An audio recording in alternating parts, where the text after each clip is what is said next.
Hello everyone, good morning. Good morning to all. I am Pooja and welcome back to my channel. आज है 29th of June. I know Sunday को हमारे generally current affairs नहीं होते। Sunday को हम weekly CA discuss करते हैं, लेकिन काफी दिनों से करंट अफेयर्स नहीं हो पाए थे, इसलिए न्यूज बाकी थी और अभी भी बहुत सारी न्यूज बाकी है। तो आने वाले सेशन में हम उनको कवर करेंगे, राइट। तो 29th ऑफ जून मतलब आज के संडे के करंट अफेयर्स हम डिस्कस करने वाले हैं। आज हमें कुछ इंपॉर्टेंट पर्सनालिटीज के बारे में बात करनी है। आप सभी लोग कभी ना कभी पोस्ट ऑफिस जरूर गए होंगे, चाहे वो आपका लेटर पोस्ट करने के लिए या अदर वर्क के लिए। तो आपने देखा होगा वहां पे जो भी ट्रांजेक्शन्स होते हैं, आप जो भी पेमेंट करते हैं वो फिजिकल फॉर्मेट में करते हैं, क्योंकि अभी तक हमारा जो पोस्ट ऑफिस था उनके पास एक डेजिग्नेटेड आईटी इंफ्रास्ट्रक्चर नहीं था यूपीआई के लिए। अब फाइनली यहाँ पे बोला जा रहा है कि आने वाले समय में मतलब अगस्त 2025 से पोस्ट ऑफिस में भी जो पेमेंट होगी वो यूपीआई के जरिए की जा सकती है। और हमारा जो मिनिस्ट्री ऑफ कम्युनिकेशन है वो इसके लिए आईटी इंफ्रास्ट्रक्चर तैयार कर रहा है। इस पे हम बात करेंगे। इसके अलावा आज हमें बात करनी है दिल्ली मुंबई एक्सप्रेसवे के बारे में। और भी काफी कुछ नया सीखने को मिलेगा। एंड वीडियो के एंड में हमेशा की तरह एक क्वेश्चन ऑफ द डे होगा, जिसका आंसर आप लोग मुझे कमेंट सेक्शन में बताएंगे। ठीक है, चलिए सबसे पहले बात करते हैं कुछ इंपॉर्टेंट पर्सन। आप सभी लोगों ने एशियन इंफ्रास्ट्रक्चर इन्वेस्टमेंट बैंक के बारे में सुना होगा। नाम से समझ में आ रहा है जो एशियन कंट्रीज हैं उनमें इंफ्रास्ट्रक्चर को तैयार करने के लिए जो इन्वेस्टमेंट करता है या जो लोन प्रोवाइड करता है वो आपका AIIB Asian infrastructure investment bank है। फिलहाल में यहाँ पे एशियन इंफ्रास्ट्रक्चर इन्वेस्टमेंट बैंक के जो प्रेसिडेंट थे उनका नाम था जिन लिकिन। इनका टेन्योर कंप्लीट हो चुका है, कंप्लीट होने वाला है। और इन्हें सक्सीड करेंगी कौन? इनका नाम है जोई जियाई। जोई जियाई, इन्हें अपॉइंट किया गया है नया एशियन इंफ्रास्ट्रक्चर इन्वेस्टमेंट बैंक का प्रेसिडेंट। और इनका टेन्योर जनवरी 2026 से तैयार होगा, स्टार्ट होगा।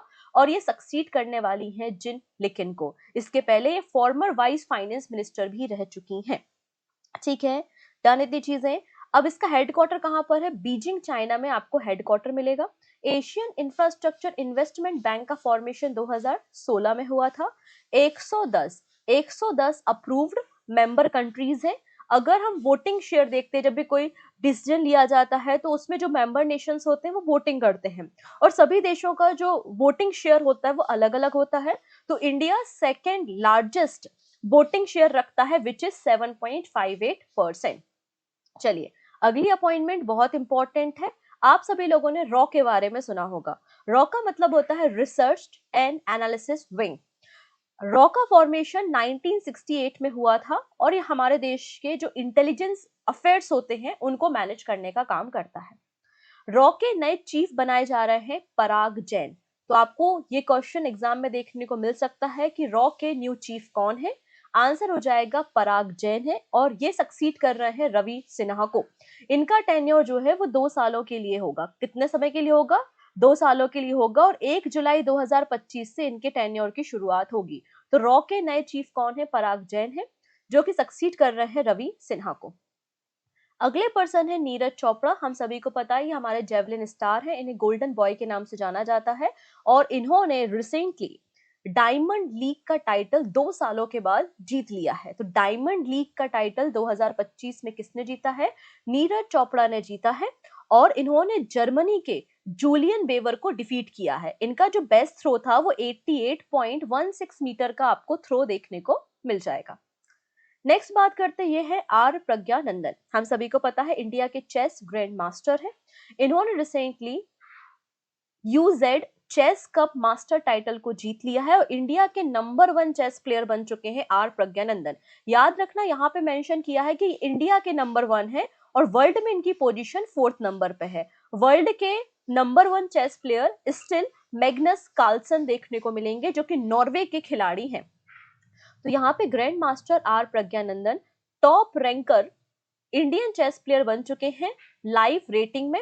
यहाँ पर इन्होंने यूजेड चेस कप मास्टर 2025 का टाइटल जीता है और ये टूर्नामेंट ताशकंद उज्बेकिस्तान में हुआ था। इनकी वर्ल्ड रैंकिंग नंबर 4 पे है। वर्ल्ड में जो टॉप चेस प्लेयर हैं उनका नाम है मैग्नस कार्लसन, जैसा कि हमें पता है, हिकारू नाकामुरा और पवीनो करुणा। ठीक है, ये आपके कुछ चेस प्लेयर हैं, इनके नाम भी आप याद रख सकते हैं। चलिए नेक्स्ट बात करते हैं केरला साहित्य अकादमी award 2025।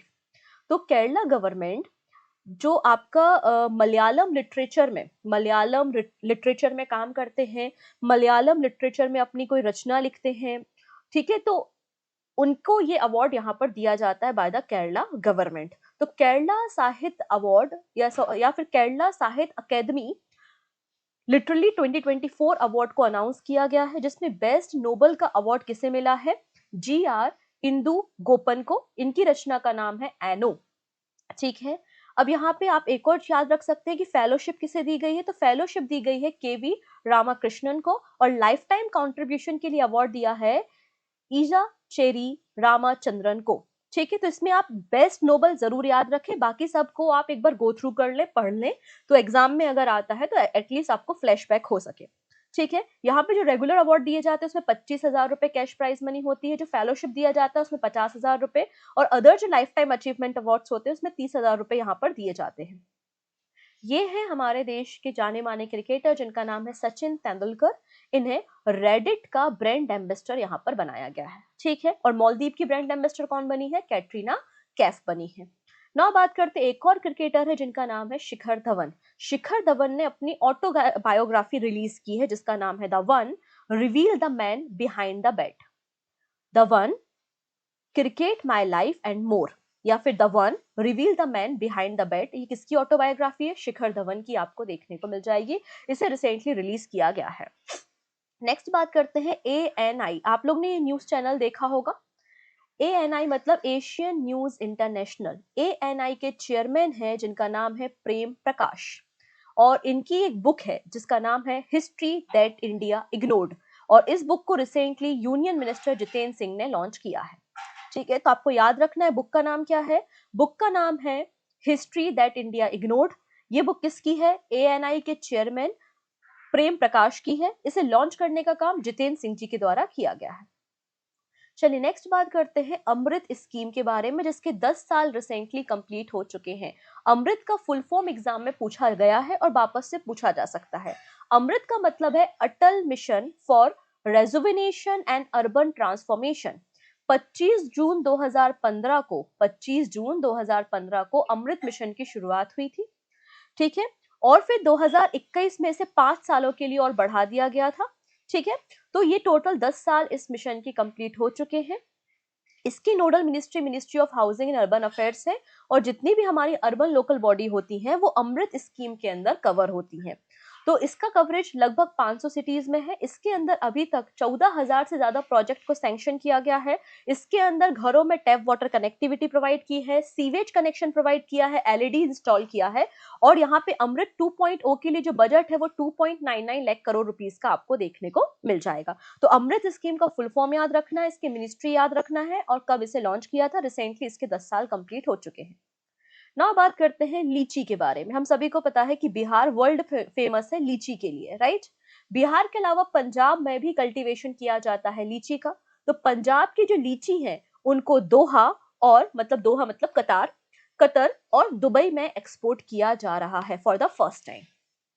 So India has for the first time exported 1.5 ton of lychee fruit from Punjab to Doha and Dubai। ठीक है, ये हमारे हॉर्टिकल्चर की जो हमारी सक्सेस है उसको शो करता है। इसमें हमने पठानकोट पंजाब से पहला कंसाइनमेंट पास किया है कतर में, और अपेडा की मदद से और पंजाब हॉर्टिकल्चर डिपार्टमेंट की मदद से, और दूसरा कंसाइनमेंट हमने दुबई UAE भेजा है। ठीक है, अगर हम यहाँ पे प्रोडक्शन के बारे में बात करें तो पंजाब में 71,000 मिलियन टन लीची का उत्पादन होता है, और हमारे इंडिया में 639 मिलियन टन लीची का उत्पादन किया जाता है। क्लियर है? चलिए अगली पर्सन है जारा चौधरी। इनका नाम है जारा चौधरी। ठीक है, एक ऑथर है जानी मानी ये, और इनकी पहली बुक आई है जिसका नाम है द लकी वंस, और इसे 2025 का शक्ति भट्ट प्राइज दिया सॉरी। तो जारा चौधरी को 2025 का शक्ति भट्ट प्राइज दिया है। शक्ति भट्ट प्राइज जो है वो 2008 में शुरू किया गया था। कब शुरू किया गया था? 2008 में। जो भी ऑथर पहली बार अपनी बुक को लेके आते हैं, मतलब उनकी डेब्यू होती है, उनको ये अवार्ड दिया जाता है। साउथ एशियन सब कॉन्टिनेंट में, जिसमें श्रीलंका शामिल है, पाकिस्तान, बांग्लादेश और इंडिया शामिल है, तो इन सभी के ऑथर को बेसिकली ये अवार्ड यहाँ पर दिया जाता है। लेकिन अब यहाँ पे एक घोषणा की गई है कि शक्ति भट्ट प्राइज को डिसकंटिन्यू किया जा रहा है और ये लास्ट अवार्ड है। शक्ति भट्ट प्राइज को डिसकंटिन्यू किया जा रहा है और ये लास्ट प्राइज है जो कि ज़ारा चौधरी को दिया गया है। ठीक है, इनकी रचना का नाम याद रखेंगे, द लकी वंस। नेक्स्ट बात करते हैं, ICC introduce stop clock in new WTC cycle 2025 to 2027। अब यहाँ पे बात हो रही है वर्ल्ड टेस्ट चैंपियनशिप के बारे में। कई बार हम जब टेस्ट चैंपियनशिप को देखते हैं तो हम देखते हैं कि जो रन रेट है वो बहुत ज्यादा स्लो है, बहुत ज्यादा डिले हो रहा है, राइट। तो इस प्रॉब्लम को सॉल्व करने के लिए स्टॉप क्लॉक को इंट्रोड्यूस किया जा रहा है वर्ल्ड टेस्ट चैंपियनशिप में 2025 से 2027 के लिए। तो ICC has introduce a stop clock in test cricket for 2025 to 2027 world test championship cycle to curb slow over rate. इसमें बोला गया है अगर फील्डिंग टीम नया over within 60 second start नहीं करती और 3 टाइम्स ऐसा करने से वो फेल हो जाती है, तो बैटिंग साइड को 5 पॉइंट की पेनाल्टी, 5 रन की पेनाल्टी यहाँ पर लगाई जाएगी। और इसकी शुरुआत अभी श्रीलंका और बांग्लादेश की जो टेस्ट सीरीज स्टार्ट हो रही है गाले में, वहां से इसकी शुरुआत की जा रही है। तो 2 वार्निंग परमिट है। On the third day batting side will be awarded 5 penalty run. ठीक है, और बॉलिंग रीसेट आफ्टर 80 ओवर्स। और यहाँ पे जो सलाइवा रूल है, आपने देखा होगा, जो क्रिकेटर्स होते हैं, जो बॉलर्स होते हैं, वो सलाइवा का इस्तेमाल करते हैं, बॉल पे लगाते हैं, जिससे बॉल जो है वो शाइन करती है, राइट। तो इसमें बैन किया गया है, लेकिन ऐसा बिल्कुल नहीं लिखा है कि अगर मिस्टेकली सलाइवा का इस्तेमाल हो जाता है तो ऐसा मैंडेटरी नहीं है कि बॉल को चेंज किया जाए। ठीक है, डेलिब्रेट शॉर्ट रन रूल। अगर fielding side not now allowed to choose which batter remain on strike after a deliberate short run accident। तो अगर कोई ऐसा प्लेयर है जो जानबूझ के शॉर्ट रन लेता है तो फील्डिंग साइड चूज कर सकेगा कि कौन सा बैटिंग या कौन सा प्लेयर है जो बैटिंग करेगा। ठीक है, इस तरीके से बातें यहाँ पे की गई हैं। अच्छा, ये कौन है? इनका नाम है उसेन बोल्ट, जो कि जमाइकन एथलीट आपको देखने को मिलेंगे। इन्हें 8 टाइम ओलंपिक्स में गोल्ड मेडल मिल चुका है। ये वर्ल्ड के फास्टेस्ट मैन हैं जिनका नाम है उसेन बोल्ट, और इन्हें Guinness world records icon club में शामिल किया गया है गिनीज की 70th एनिवर्सरी पर। तो गिनीज वर्ल्ड रिकॉर्ड आइकन में किसे शामिल किया गया है? उसेन बोल्ट को किया गया है। किस कंट्री के प्लेयर हैं? तो जमाइकन एथलीट आपको देखने को मिल जाएंगे। Now post office to accept digital payment from August 2025। अब यहाँ पे जो हमारे पोस्ट ऑफिस है इंडिया में, वो अब स्टार्ट करने वाले हैं accepting the digital payment at counter from August. ठीक है, नया एप्लीकेशन जो है वो आईटी डिपार्टमेंट तैयार कर रहा है और बहुत जल्दी नया एप्लीकेशन को रोल आउट कर दिया जाएगा। Department of post IT infrastructure को तैयार कर रहा है और एक डायनेमिक क्यूआर कोड तैयार कर रहा है, जिससे आप टाइमली क्या कर सकोगे? यूपीआई कर सकोगे। इसे पायलट बेसिस पे कर्नाटका सर्किल में रोल आउट किया जाएगा और उसके बाद पूरे देश में। नाउ बात करते हैं दिनेश के, वन सेकेंड, हाँ, नाउ बात करते हैं दिनेश के पटनायक के बारे में। What's going on? हाँ, अगले पर्सन है Dinesh K Patnaik is likely to be appointed as India's high commissioner to Canada. तो इंडिया के नए दूत कनाडा में कौन बने हैं? दिनेश के पटनायक बने हैं। इसके पहले ये स्पेन में भारत के डिप्लोमेट थे और अब इन्हें कनाडा भेजा जा रहा है। तो senior diplomat Dinesh K Karthik currently India's envoy to Spain, और इनको यहाँ पे हाई कमिश्नर बनाया जा रहा है कनाडा का। तो स्पेन में कौन होगा? तो स्पेन में जो हमारे डिप्लोमेट होंगे उनका नाम है जयंत, जो कि फिलहाल में इंडिया के एम्बेसडर है association of south east Asian nation, मतलब आसियान में।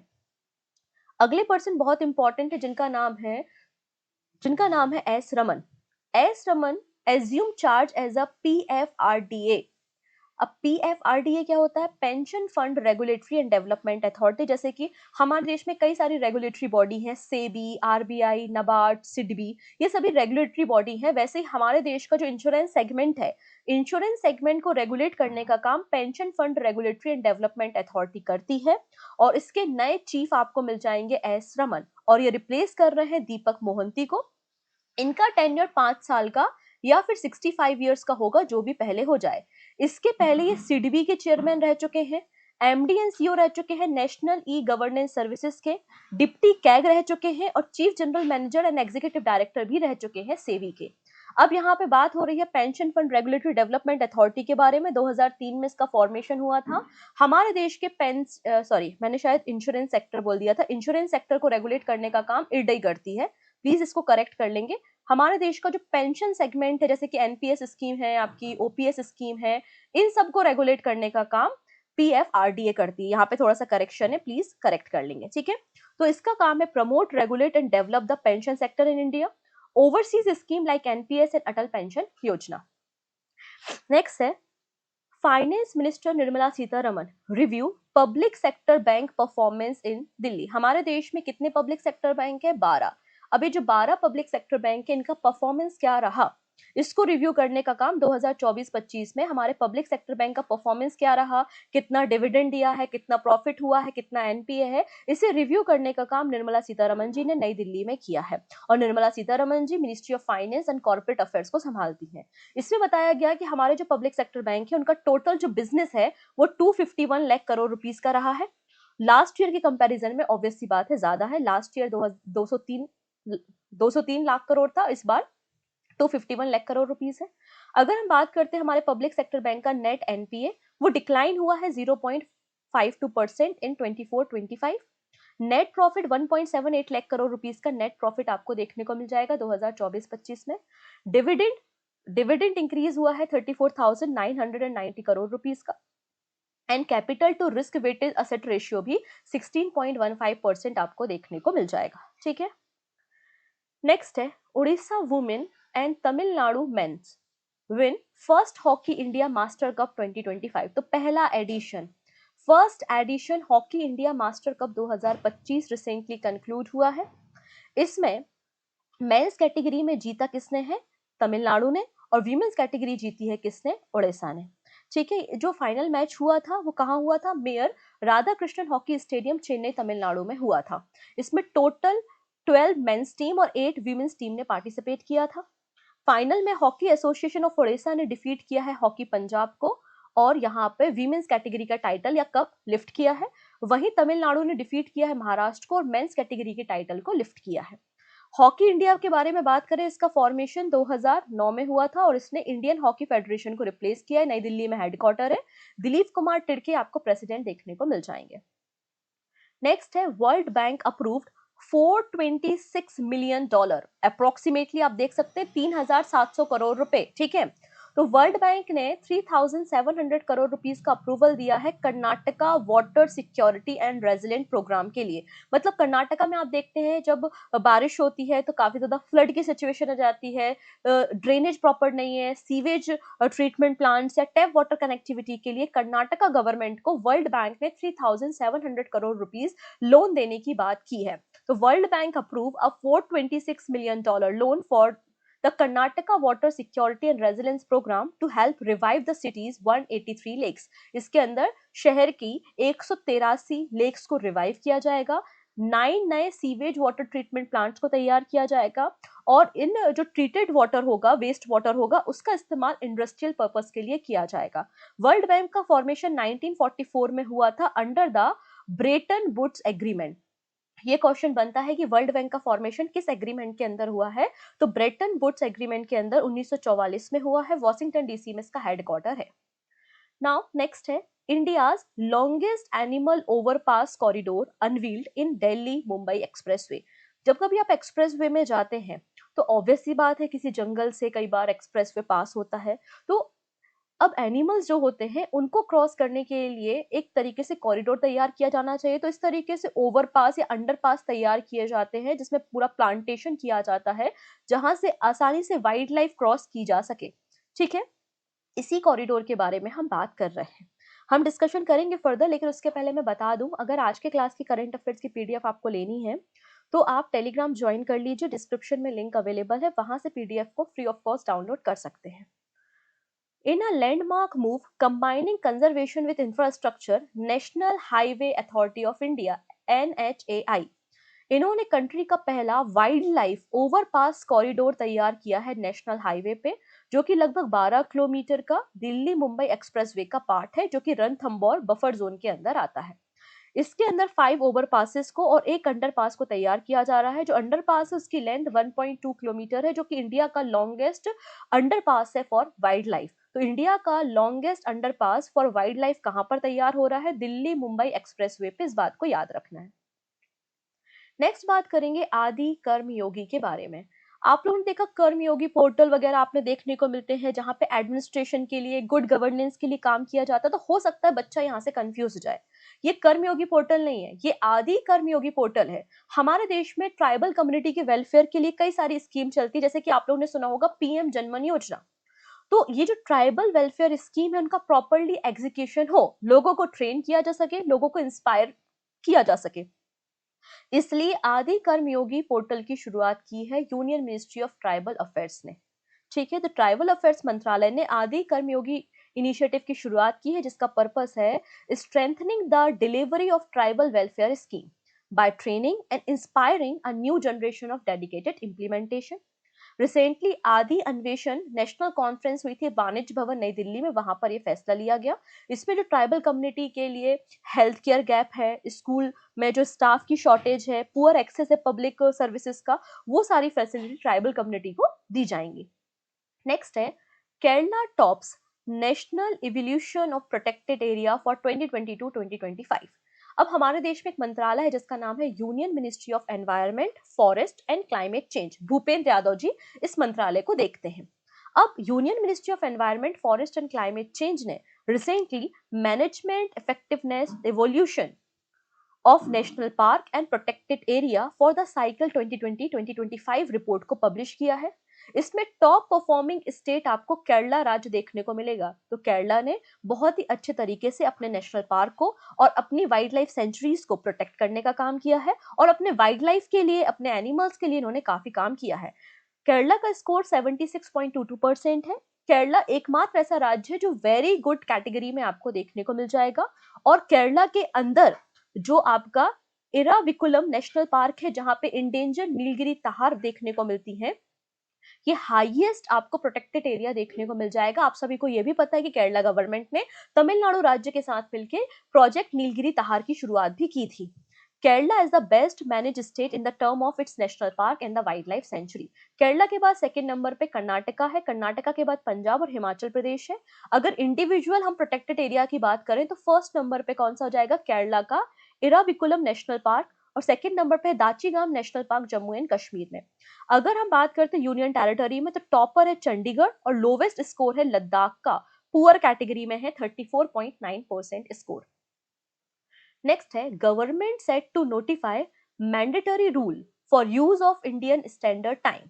अभी हम देखिए, हम ग्रीनविच लाइन के बारे में बात करते हैं, जो कि लंदन से गुजरती है, और भारत का समय इससे 5.5 घंटे आगे आपको देखने को मिलता है।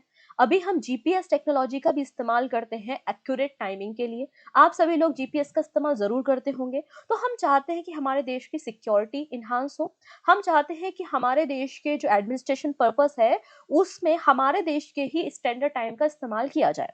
तो यहाँ पे गवर्नमेंट ऑफ इंडिया ने डिसाइड किया है कि हम मैंडेटरी रूल बनाएंगे, the use of Indian standard time for all legal, commercial, digital and administrative activity के लिए। ऐसा अनाउंसमेंट प्रहलाद जोशी जी ने किया है। इसके लिए लीगल मेट्रोलॉजी रूल 2025 में अमेंडमेंट भी किया जाएगा और उसको नोटिफाई करने का काम किया जाएगा। इससे हम डिजिटल मिसमैच हो गया, साइबर क्राइम हो गया, नेशनल सिक्योरिटी को इंश्योर कर सकते हैं, और हमें फिर दूसरी कंट्री के जो सोर्सेज हैं लाइक जीपीएस, उस पर डिपेंड नहीं रहना पड़ेगा।